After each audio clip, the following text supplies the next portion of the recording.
Senior military officers from countries planning a proposed peacekeeping force for Ukraine are due to meet in London today.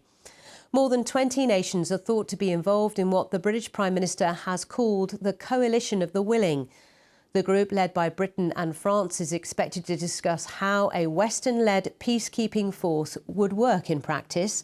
It comes after President Trump suggested that the US could take ownership of Ukraine's nuclear power plants to help keep them safe. White House officials say the proposal was made during a phone call between Donald Trump and President Zelensky.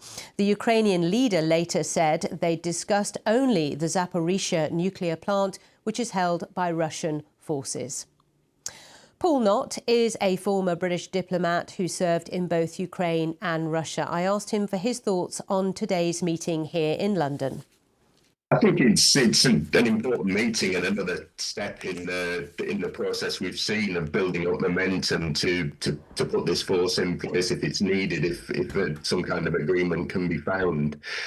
I think it's also an important part of sort of showing the Russians, showing Putin that whatever happens, support for Ukraine is going to continue, and Europe and its allies are going to continue to resist any continued aggression from Russia.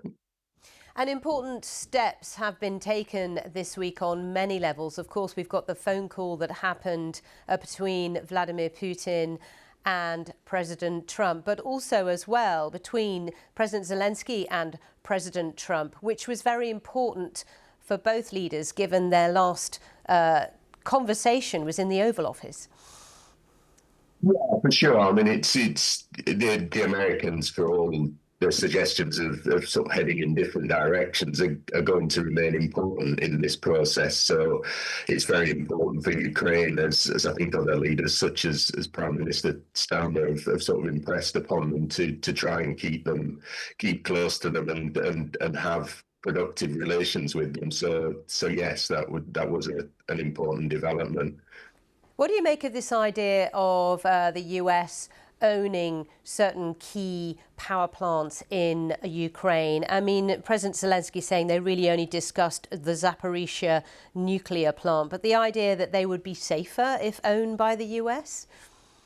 I think it's a little bit odd that maybe it's his sort of the kind of businessman he was for most of his life. President Trump's instinct always seems to go towards kind of acquiring some kind of property in the process. But if they were specifically talking about the Zaporizhzhia plant, which is currently occupied by Russia, then perhaps it's an idea worth exploring. And I think, if that was as far as we could get for now, it would be a net gain for Ukraine if the Americans were running that plan rather than the Russians, which comes with obviously all kinds of dangers. So.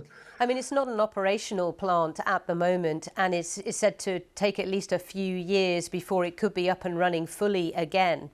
Anyway. Yeah, no, I think that's the case. But even nuclear plants that weren't until recently operations still require quite a lot, as I understand it. I'm not a scientist, but to keep them in a safe condition, there's still a lot that needs to happen. And I think it's fairly clear that Russians can't really be trusted with that, and would be even if it was passed over to US operation, would be not inclined to attack it at least. And you would have probably sensible people actually sort of controlling the material and the facility there.